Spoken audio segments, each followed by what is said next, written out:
Hello, in this video I show you the location of the fuses and the relay for the fuel pump on the BMW E60. This location of the fuse is for cars up to the year 2005. Before I show you the location of the fuses, first I'll show you the location of all the main fuse boxes on this BMW E60. There is one fuse box here in the engine bay area. It's located just underneath the cabin filter. You need to remove the cabin filter, you need to remove this plastic cover as well, and then you need to remove the fuse box cover, which is held by those bolts.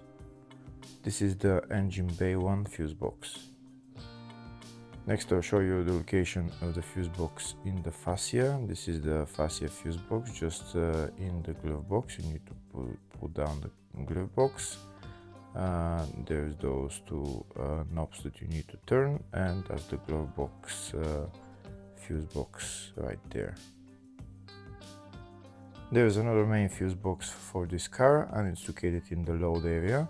You need to remove this panel, and that's the fuse box right there. That's the load area fuse box.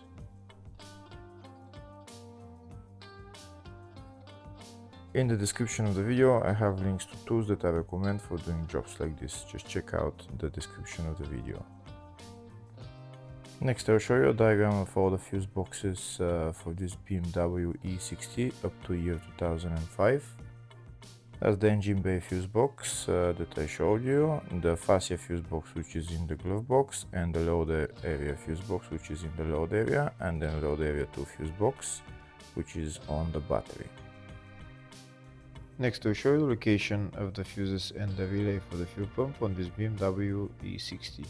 The relay is located in the fascia fuse box, and the relay is number 1 relay.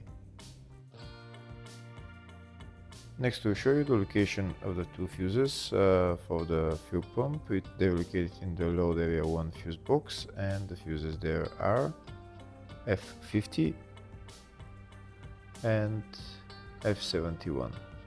Hopefully the video was helpful. Please like and comment on the video and subscribe to the channel. Thank you.